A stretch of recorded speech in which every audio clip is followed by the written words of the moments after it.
Hello, everybody. Welcome back to the Plastics Proud blog, virtually this time.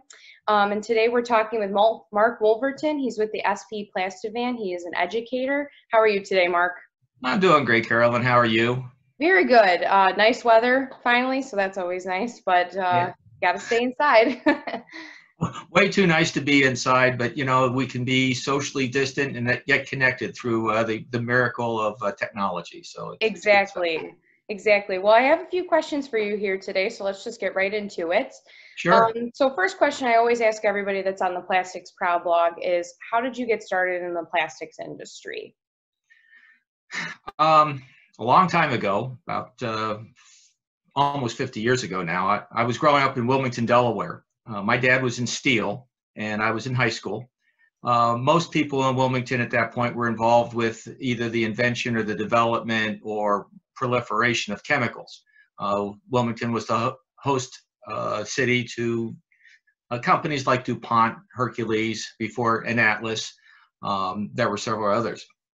While I was in high school, Dr. Melcoan demonstrated the formation of nylon 6,6 from hexamethylene and adipic acid at an after-school science seminar. So it was kind of interesting, and to see these two fluids and then have a string pulled out of them, it was really kind of fun. I went on to Drexel University to study metallurgy. That program changed while I was there between 71 and 77 to materials science and engineering. There were commercial things going on. Many steel companies were going bankrupt.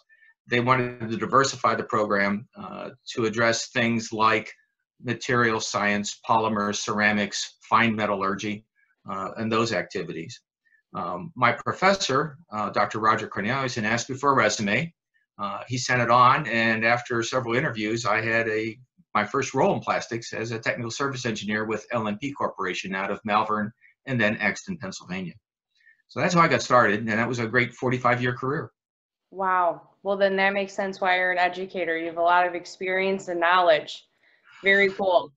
Yeah, when I retired, I was talking with Eve Vitale, our director at Plastivan, and she said, "You're asking a lot of questions, and that's kind of what I do." And she said, "Would you be interested in being a Plastivan educator?" And I said, "Well, tell me about the gig." And here I am. Very awesome. So second question is the Plastivan program. How to get started, who sponsors it, who supports it. It's a great program. IDEAS personally sponsors it. We do it in LaGrange. And yeah, how did this whole thing get started, this idea? Well, a long time ago, sorry to start fairy tales that way, but there was something called the National Plastics Museum out of Leominster, Mass. They came up with the idea of an outreach to help kids and people understand the benefits and the history of plastics. As part of their program and outreach, they started the Plastivan, which was originally 3 vans situated around the country with educators that would drive around. And they had their supplies and stuff in the back of a van, and it had the side logos and all that kind of stuff. Mm-hmm. Well, that really wasn't a sustainable activity. The Plastivan itself is the program name for our outreach from the SPE Foundation, the Society of Plastics Engineers Foundation. We focus on students in elementary, middle, and high school and try to expose them to the benefits, chemistry, physics, history, personal and social responsibilities associated with plastics in our lives. In 2011, the SPE Foundation now took over the Plastivan from the Plastics Industry Association, or SPI, who had managed it after the museum had closed. This was a really good model, and Eve looked at changing it from the 3-person, 3-van model to something a little bit more strategically located, if you will. It's worked out really, really pretty well. We now have, as of last week, 9 educators across the country who we travel around with our kits in the trunk of our cars, and we put on the program individually. In terms of sponsorship, as you can see over my shoulder, our national sponsor is Braskem. We really appreciate the local sponsorship for the many days that ID Additives has sponsored in the Chicago area. So that's the way we get going. That's how we get funded.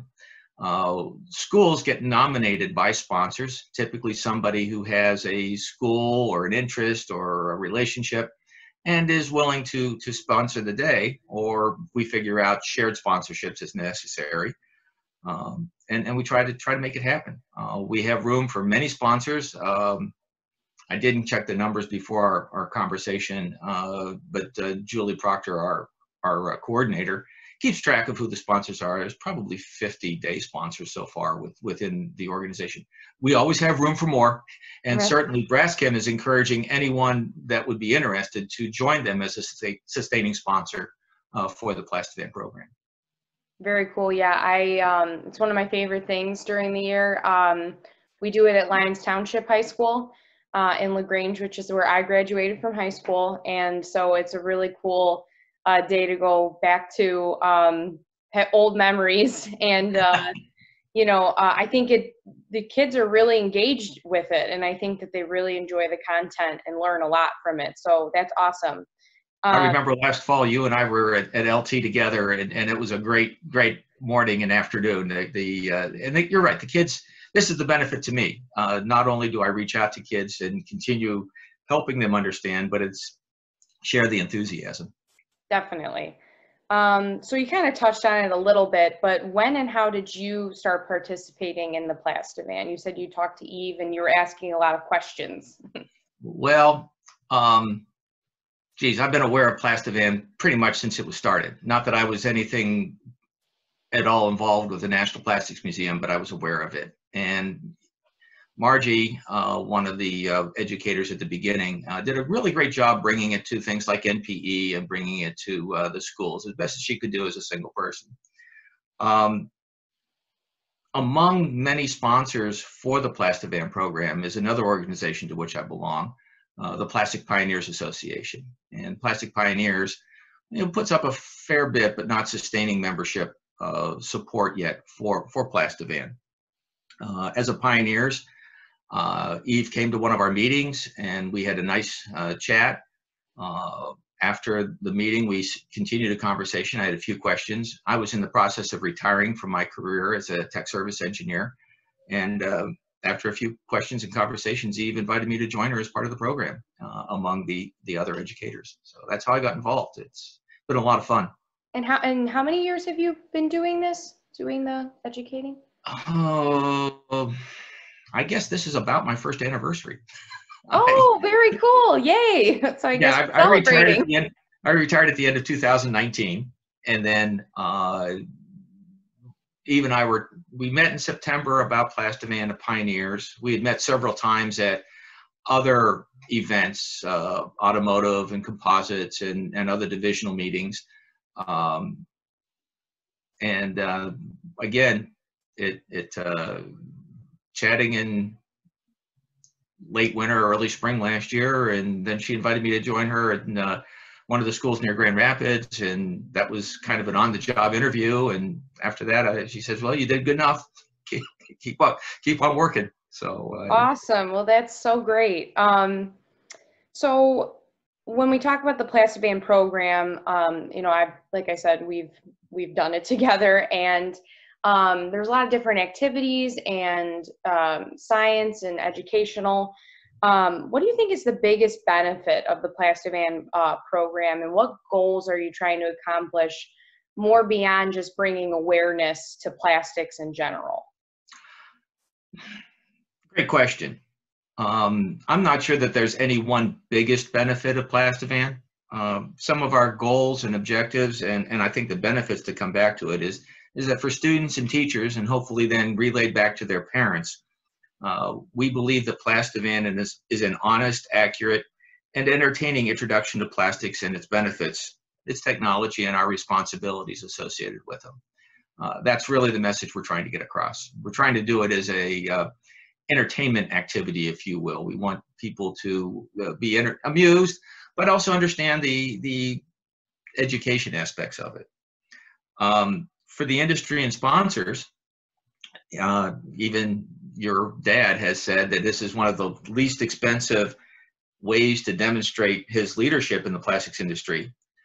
We reached last year about 25,000 students and their families. The outreach per day is $1,750. We reach anywhere between 150 and 300 students in a day, depending on the educator and what he or she is willing to accept as a class load for the day.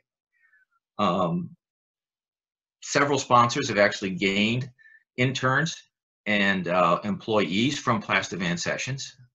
They've kind of looked at it, again, depending on the age level that we're reaching out. If we're reaching out to K through 6, we keep it fun and light, okay, or try to. Grade 6 through 9, call it middle school. Little more technology, a little more history, a couple more words in the vocabulary activity, that kind of thing.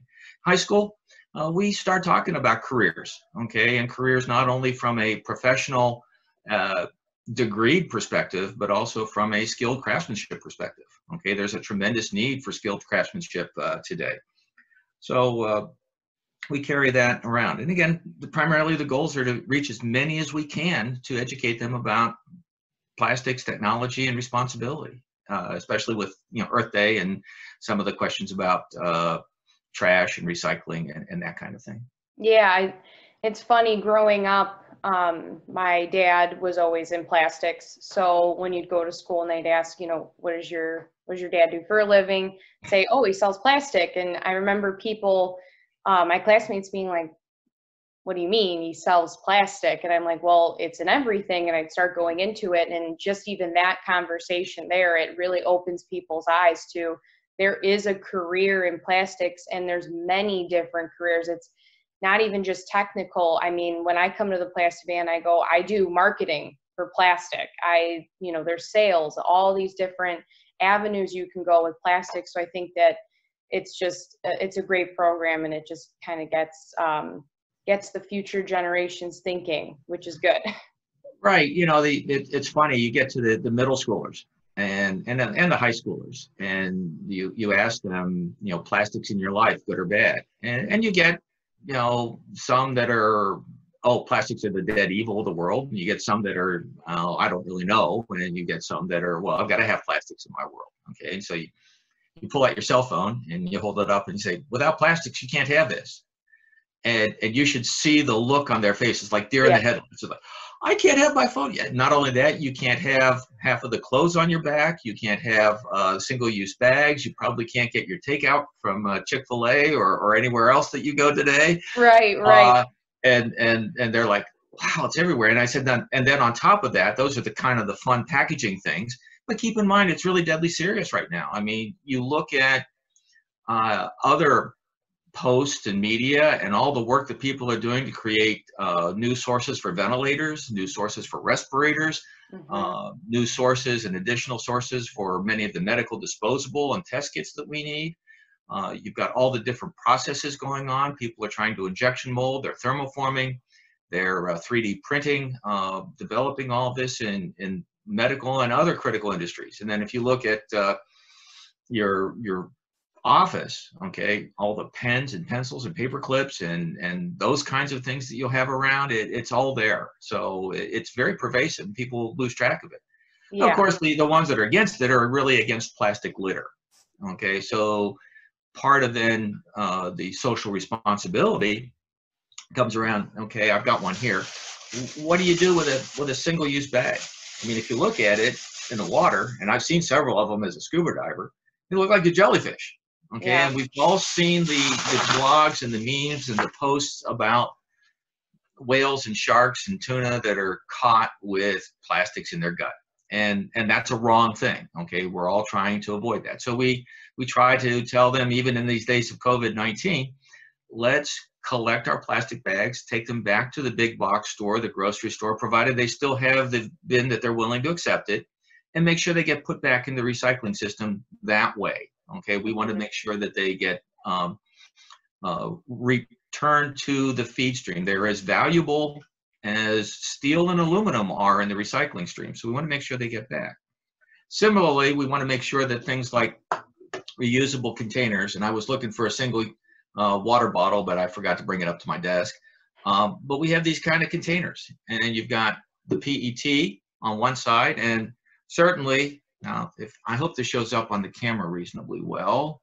if I can find it, there it is. There's the recycling triangle at the bottom corner, okay? And that identifies as PET. If that doesn't show up, edit it out, and we'll figure out some other way to get it to you. And then the cap has inside it the symbol for polypropylene at the bottom somewhere there. And we want to make sure that those get put back into the stream. With your water bottles, make sure the caps go back on, because then they can get sorted out later on. And keep in mind that not everything is recyclable, all right? It depends on the systems that you're there, but I'm going to hold this up so that people get a sense of it. But these are the recycling codes. Is that visible decently? Yes. Okay. Yeah. These are the recycling codes that we find for our materials. And most recycling centers can handle number 1. That's the PETE, which is the water bottle materials. They'll sort out things like number 4 and number 5 and number 2 as the polyethylene and polypropylenes that are the closure materials. Polystyrene is also recyclable, but an awful lot of that is foam. And not that foam is not recyclable, it is, but there are special technologies needed, and it's a very low density material, so transportation is expensive and difficult. The reason we want to take, that's part of the transportation, is why we take our bags back to the big box store or the grocery store, is that they are set up to backhaul those bags to their distribution centers. And from the distribution center, they move it around to the specific recycling facilities that are designed to handle the bags. Bags will gum up the machines that are designed to handle the bottles. So we want to make sure that we keep them separate in our stream.